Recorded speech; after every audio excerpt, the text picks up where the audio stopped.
Hi, this is Cindy Williams Adams, aka Cindyana Jones. Welcome to the new Chillin' with Adam, where we talk with ordinary people who've had extraordinary experiences.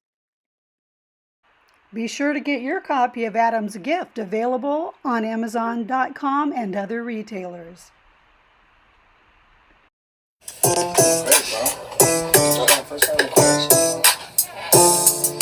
Automatic in the house.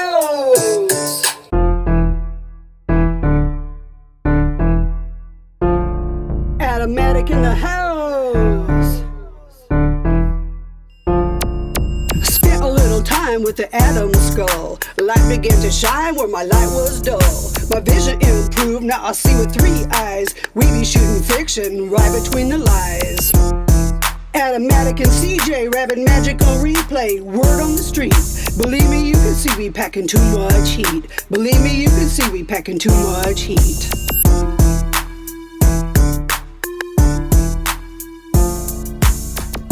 Bro, it's fire. Let's welcome today's guests, Carolyn Ford, guardian of Einstein, the ancient crystal skull of consciousness.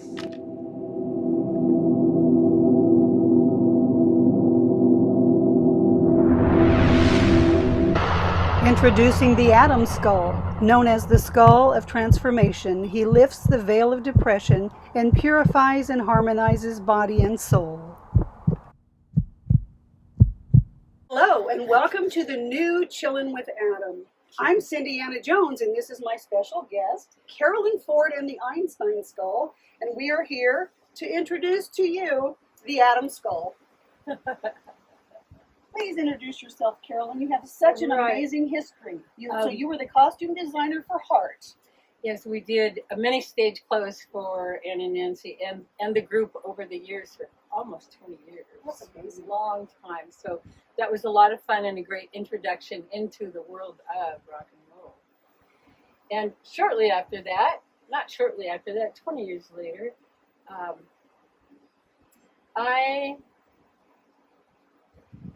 the skull was brought to me really in a very mystical way.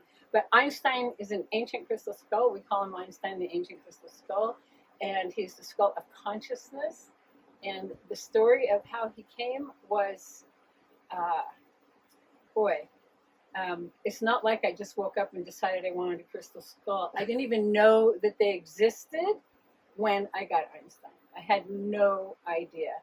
And I had experienced a small one in a workshop with a medicine man, and I thought it was so interesting and novel. And when I meditated with the small one in the workshop, he said, "You are the guardian." And I went, "Okay, great. The guardian, is that like the keeper of the keys? I mean, what does that really mean?" It didn't mean anything to me, but I thought it was cute that it talked to me. So I asked a friend of mine for one. Find me a crystal skull to play with, something small like that, just cute one. Yeah, just this a novel little thing, like I could learn what they were. Yeah. Well, fast forward. It's a very long story, but fast forward. The next morning, someone comes to my friend's store. He had a store in Kirkland, Washington, and he showed up with a suitcase, and one of the artifacts that he had brought to this store to see if anyone was interested was an ancient crystal skull. It was this one right here. So he called me up and said, "Carolyn, I found your skull, but there's a problem." I go, "Well, Jack, how could there be a problem? I just want a little skull. I mean, you either found it or you didn't, right? I can't think, what's the problem?" Yeah. He said, "Well, it's bigger." Well, I don't want a bigger skull. I just want a little skull to experiment with. Like, why would I want a bigger skull? What am I going to do with that? Yeah, right. At this time, I do not know there's a thing such as ancient crystal skulls, or the really old ones, the record keepers that have been holding information and collecting information. Right. Just the beginning of our experience here on Earth. I didn't know that. So he says, "Well, you're going to have to come back to Seattle." I just moved to Southern California. So I flew up to Seattle, and on the plane, this voice says, "You will need rose water to cleanse me." I went, "Oh, okay." A voice said, "You will need rose water to cleanse you." And of course, that was Einstein's voice. And so I stopped at a little store on the way to meet this skull and got the rose water, got to their home. They go, come on, back in this room, Carolyn. They took me to this room, opened the door, and here's this giant skull. And I just burst out crying and said, that's my baby. I knew that this was and had always been a part of me. And there's a lot of history and a lot of stories to tell, but I have tracked my relationship with the skull back to the very beginning of its creation. So, Wow. right, and that might be a whole nother conversation. I watched the episode on ancient aliens about Einstein the crystal skull, and he's over 75,000 years old. Well, he's told us 70,000. 70,000. Yeah. And there's no record of how he was created, right?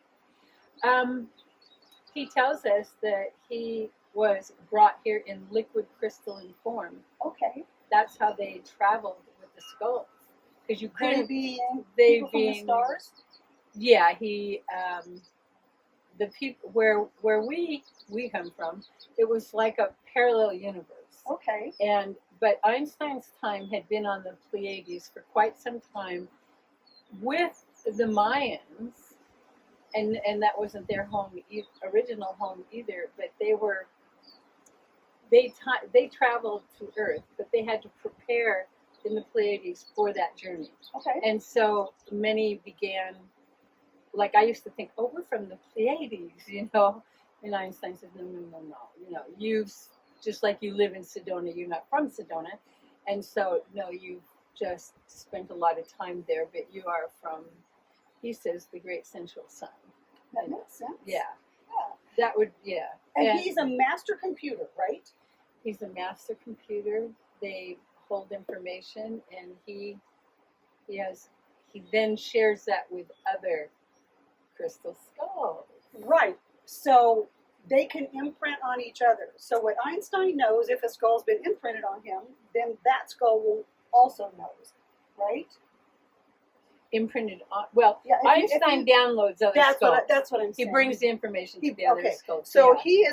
so basically, you have skulls spend like a significant amount of time in Einstein's grotto with him, right? Yeah, in his grotto. I like that. Is that what it's called? What's it called? Well, in his kiva, his underground kiva, Kiva, we okay. are now sitting in an underground kiva that is half finished without the top on it, built by Kevin Petrilli. So these are amazing. No one's done anything like this, what Kevin has done, and we have one completed in our home that is underground. So we call it an underground kiva. That's perfect. Yeah. And so the Adam skull was imprinted Yes. on the Einstein skull. Yeah. I don't say on. I don't know how that. I mean, it's a technical thing, but By the Adam? yeah. He was imprinted by Einstein. There we go. Yeah, It was imprinted it's just by Einstein. simple. Okay. Yeah. That makes perfect So sense. we do ceremonies and exchange energy, and that's about the time when we were imprinting this Adam skull. Yeah, that's a pretty funny story. So, in my Adam David Hamel, my son, transitioned on January 23rd, 2011. The same accident that caused his fatal injuries prevented planes from flying in to collect his organs. Adam was an organ donor. So I spent 4 days with him in the hospital, Wow. and he spent the entire time showing me, I'm still here. I'm Wow. still here. Your Right. story is so incredible. So I It's so knew incredible. Adam was still there. Absolutely. And then I just sort of went on a spiritual journey. So in May in California, they have what they call the Wesak Festival in Mount Shasta, California, All right. to celebrate the birth of the Buddha. So in May of 2011, Greg and I attend the Wesak Festival, and Carolyn Ford and Einstein are the keynote speakers. So we listen to Carolyn's talk, and then Carolyn says, now for those of you who would like to meditate with Einstein, you can sign up. So just follow us over here to the main building, and you can meditate with Einstein the crystal skull. And of course it all just goes right over my head, because I don't know about skulls. I didn't know what a healer was. I didn't know It's a a thing. learning curve. Oh man, Yeah, I was sure. at the bottom of the curve, just knew nothing. So imagine my surprise when Greg goes, come on, you're first, and he pushes me into her area where this skull is sitting on a table. And I'm mortified. I said, you want me to talk to a rock? I mean, I didn't understand. And I was super self-conscious because all these people were like watching, right? Yeah, because it was right in our booth, right? Absolutely. It was in the booth. So this is what happens. Einstein's sitting there, and there's a chair, and then here comes Carolyn, and she leans over, and she plugs in her cell phone to charge. As soon as she stands up, her dog Trudy tries to jump over the cord, lands in the middle of it. The phone flies up in the air, and it was just a cluster F, right? Everything is like falling over, and I'm standing there, and I feel this tug in my stomach like you get when you have a belly laugh. And I looked at that skull, and I said to you, who was busy picking up everything that just got knocked over, and I said, is he like laughing right now? And you said, oh yeah, he's laughing his ass off. And I said to Greg, he has a sense of humor. He does. I said to Greg, I can talk to this rock. So I sat down, and it was like as soon as I connected with this skull, he's like, he tunes right into your third eye. And from now on, from that time on, I can close my eyes and see this skull in my mind. And then I have seen him since when you were at Guerneville for the Center for Sacred Studies, maybe the next year. I sat with him again, and he had this. It's like he locked on me, and in my mind's eye, I just saw these flashes. It was like I saw the rest of my life, and it was just going zoom, zoom, zoom, zoom, zoom, zoom. He was activating all your movies, wasn't he? He was, and they were so fast I couldn't catch them. But he did this, okay? So now we're acquainted, okay? So we met at the RESAC Festival, and they let us know they were going to be around, so we met them in Guerneville. And so a few years, let's see, this is like 2011, 2012. Now let's fast forward to 2019. It's January. Right. And I'm at my mother's house, and I am planning my stepdad's celebration of life. So kind of a solemn occasion. And I get this message from Carolyn. She says, Cindy, she said, if you're there, she says, can you call me right now? She said, my hair is standing on end. I got a message from this skull sitting over here, Exhibit A, right? Says, I'm Adam. I'm like, right. I mean, I'm used to talking to skulls because this is what happens in our room at home with Einstein and his altar and a lot of other skulls that we imprint. And I go, Adam? And then I'm just feeling like the presence is so powerful, so strong, that it's like he's just appeared in front of me. And I'm thinking, I need to talk to Cindy right away.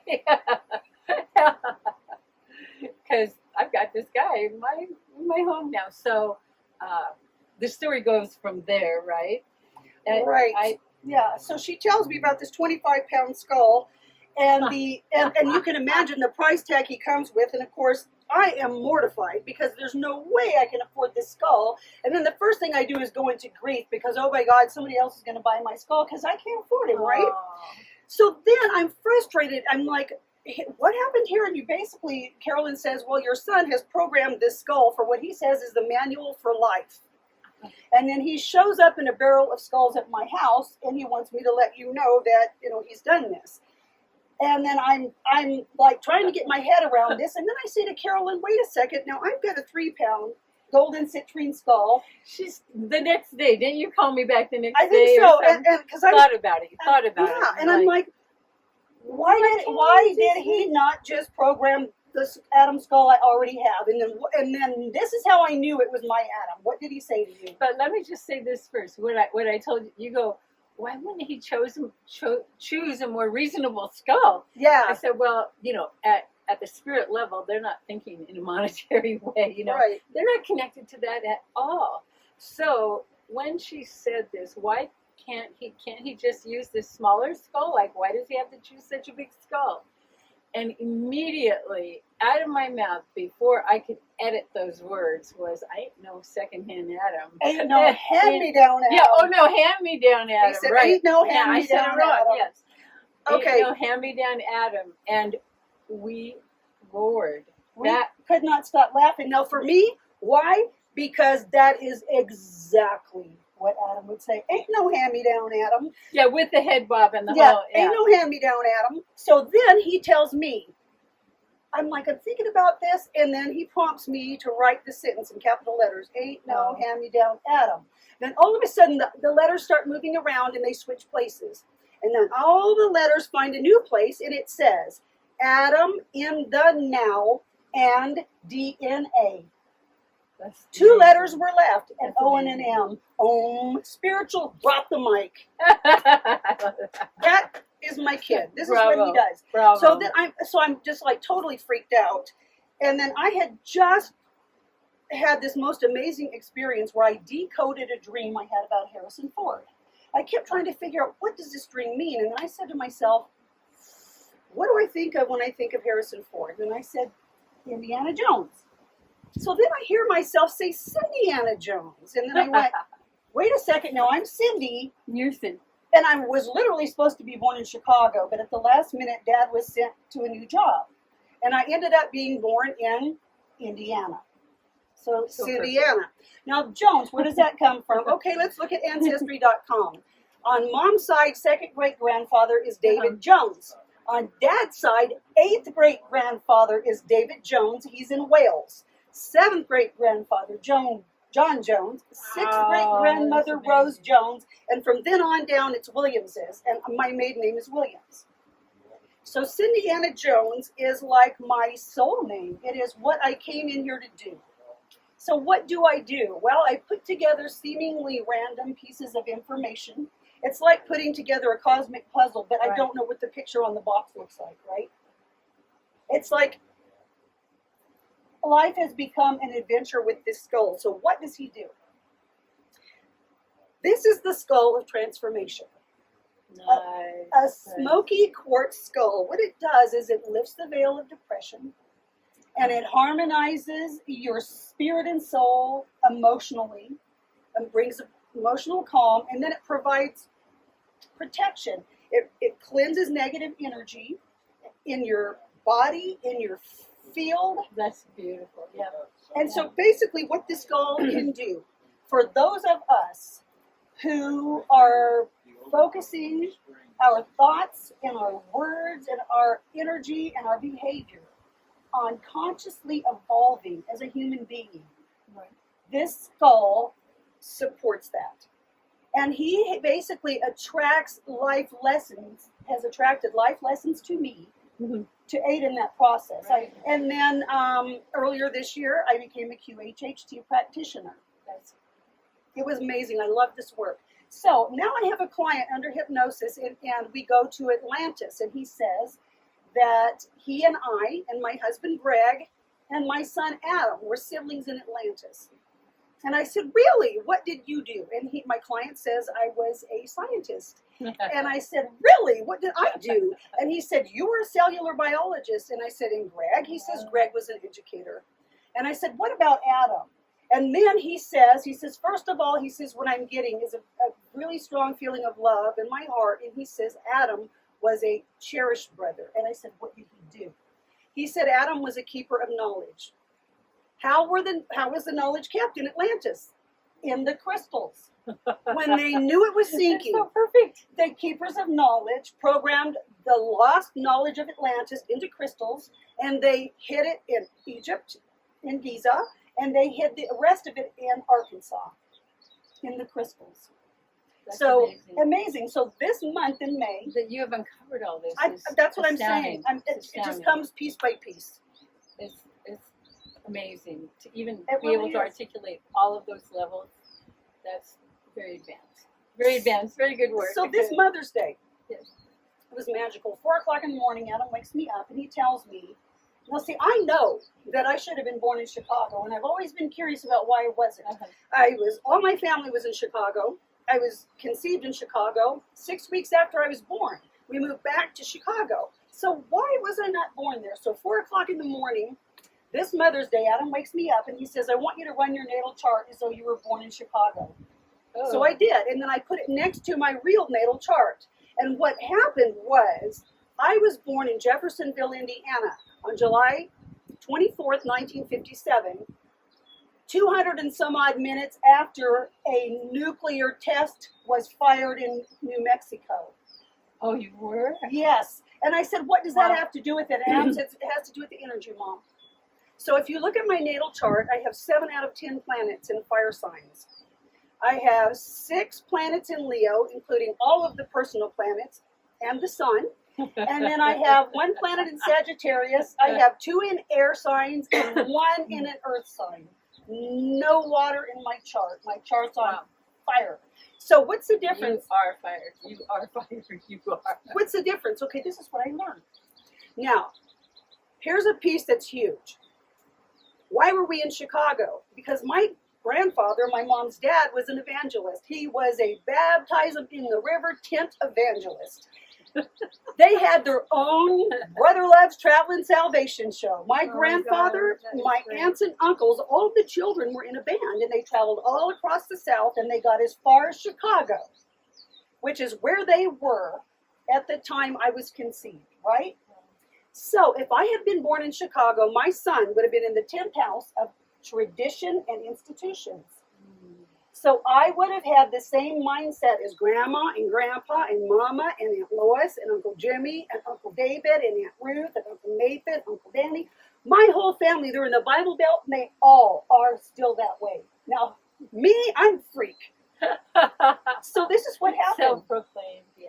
The universe sends my dad to Kentucky, and they can find nowhere to live. So they have to find a place to live across the river. And this is the funny part. They bought a 6-foot trailer. So I was literally trailer trash.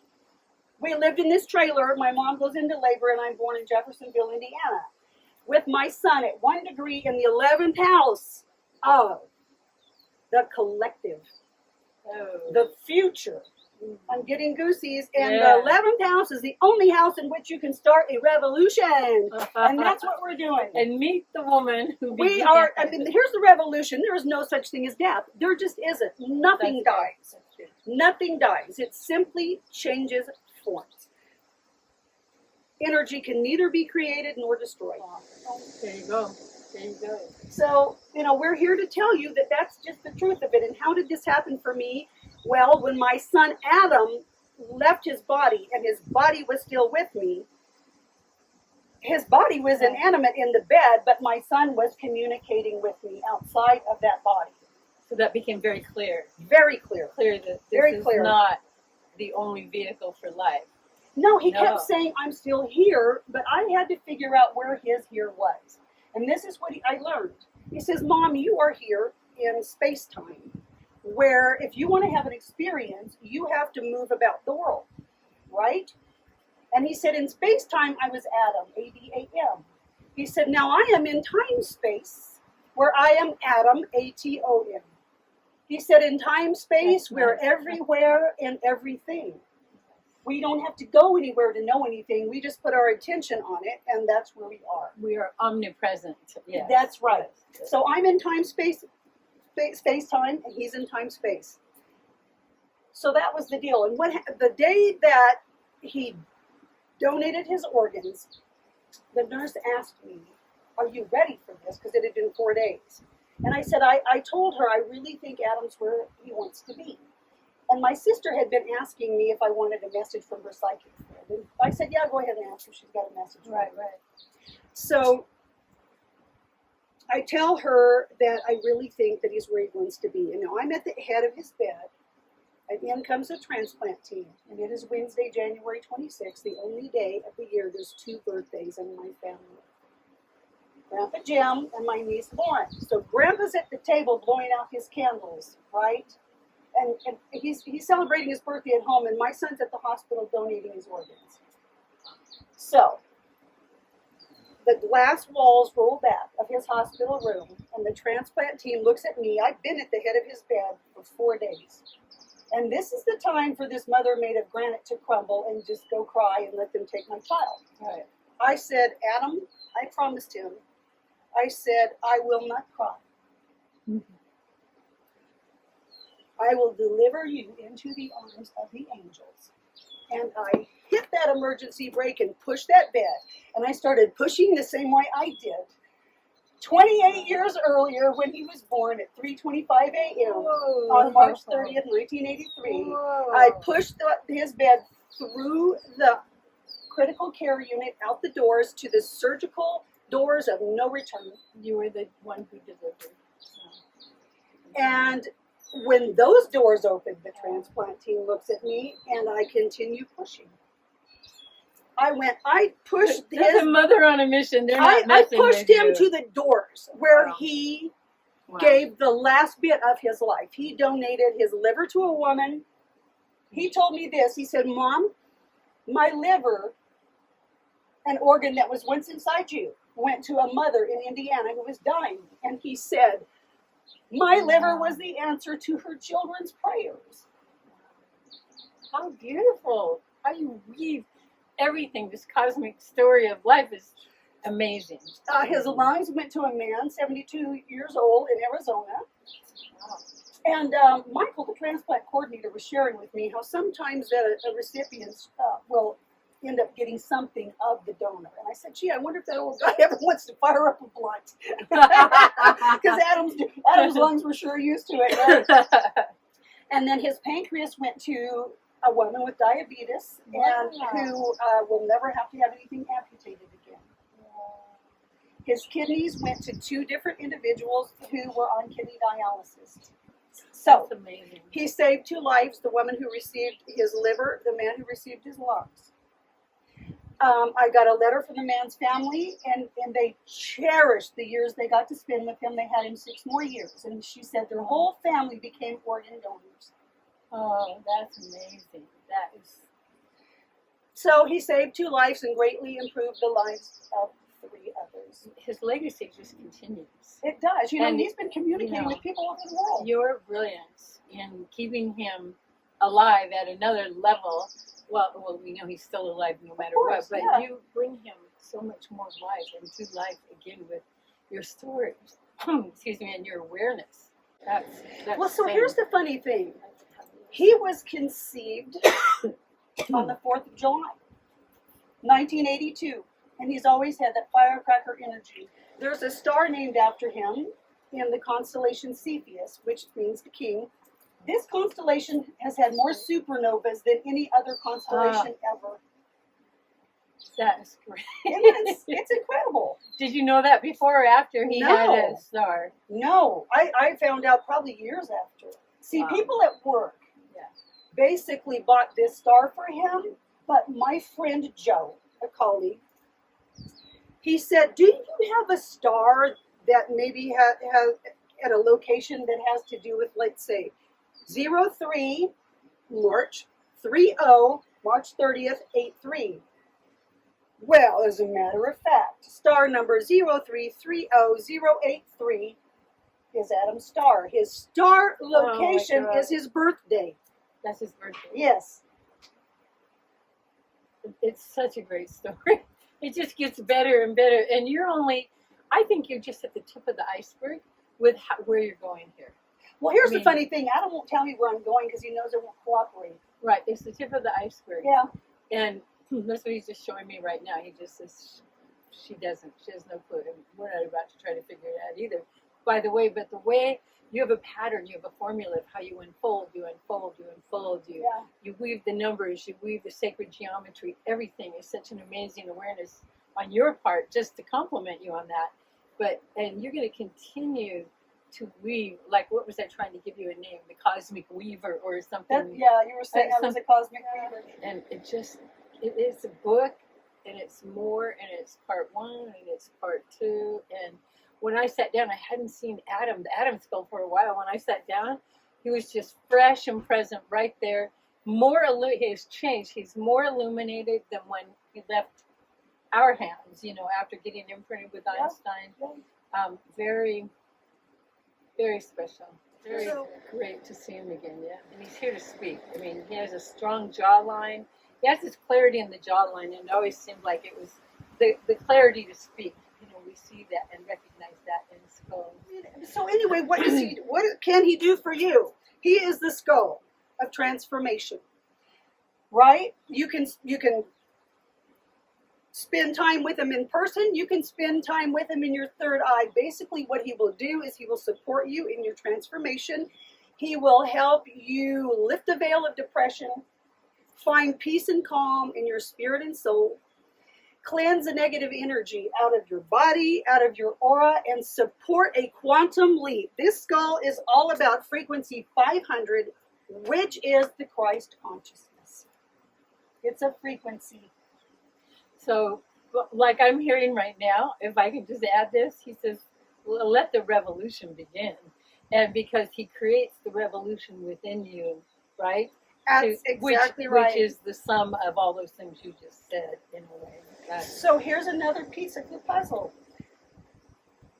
In 2006, it was my first Christmas with Greg. Okay, now Greg's name is Greg Adams. So 3 years before Adam dies, this man gives me the name I gave my son. So now I'm Cindy Adams. That was crazy. It was crazy. So then what happens is after Adam transitions, I find that red journal. And it said, he talks in there about a near-death experience he had on New Year's Eve in 2006. The week after Greg gave Adam the red journal. And in the journal it says, we must create the sixth world. Love will set us free. So this skull is about helping us be grounded and not being afraid to open our eyes and witness the pain around us, because we feel helpless in the face of what's happening in this world. It's like this skull takes you to where you're supposed to be and gives you the courage to open your eyes and to see what's there and just show up, and you will know what to do. And he wants people to stop thinking of riches as the ability to acquire things. Money is a resource to fix things. Yeah, it's just a tool. It's a tool. And he says the more you give away, the more you get back. Exactly. The mastery of abundance in this realm is an art form, and it's a goal. It really is. And to be creating and creating and creating brings that abundance. That opens the doorway so clearly. Absolutely. So this is what he wants to do with the new channel.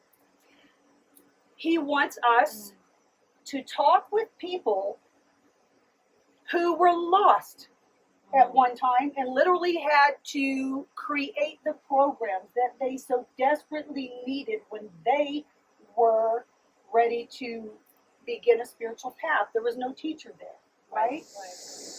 The way that all of these things are coming together is just so beautiful. It's amazing. It's amazing. I mean, it's like, he says, Mom, we're going to help people burst their heart chakras wide open. I said, how are we going to do that?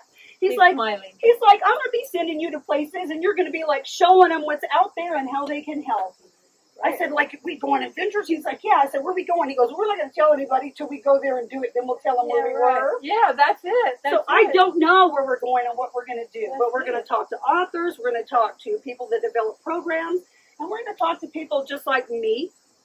And just like Carolyn, we're going to talk to real people who have real stories. So we're going to start talking with live people for once. So that is our new Chillin' with Adam format. And then, so from now on, you are going to know me as Cindyana Jones. My archetype, what I came here to do, I am Cindyana Jones. So our new format is Cindyana Jones in the Adam Skull, who is also a master computer. His name is Atomatic. Atomatic? Atomatic, and CJ, Rabbit Magic on replay. Word on the street. Believe You're me, writing you can music see too. Too much heat. That's right. So excited, and it was such a blast to record it. Yes. Is that what this says? Your shirt. Oh, Cindyana Jones. Yeah, right. That's so cool. Watch this. Say, Jones in the house. 57. That's right. Oh my God. That 65 on July 24th. Yeah. You know what I tell people? I'm the age I'd be if no one had ever told me how old I am. Right. I got a lot of numbers, but Hey, I am just starting. you are on fire. This is so exciting. I mean, what an infusion of life.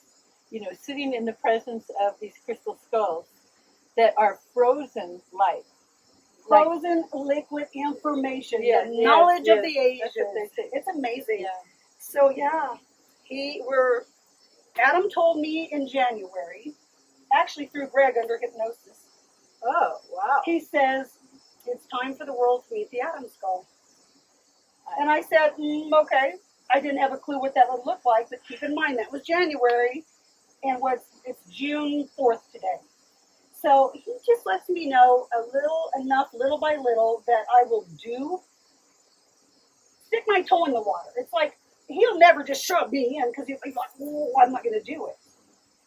everything I've ever done, he's tricked me into doing. So I just kind of go with the program. And just like I said, how I put together the pieces without knowing the picture on the box, the fact of the matter is, if you showed me the picture on the box, I'd be putting the puzzle in the drawer. My ego just says I'll show up, and I'm okay with what happens, because that way it's just a spiritual adventure. And you're just in the flow. And Yeah. you're available. And Yes. you're available to just respond to the nuances. Yes. This is just the tip of the iceberg again. I mean, repeating, but he's saying, this is just the tip of the iceberg, Mama. He calls me Rad Mom. Rad Mom. I'm a radical mom, always pushing the edge. Yep, yep. I have never met anyone like you. I haven't met anyone like me either. That's No. why I was so freaked out. She is on a mission, you know. I am. I really am. I'm excited about what we're doing. I want all of you to know that nobody dies. Life continues. Life continues. And this is one powerful skull. So, Yeah. so if somebody wanted a skull imprinted on Einstein, how would they find it? They can just go to our website. And that is? It's www, goes without saying, EinsteinTheCrystalSkull.com. It's a long name, but it's not that hard. EinsteinTheCrystalSkull.com. We have a store, and we just get as many skulls out as we can on there.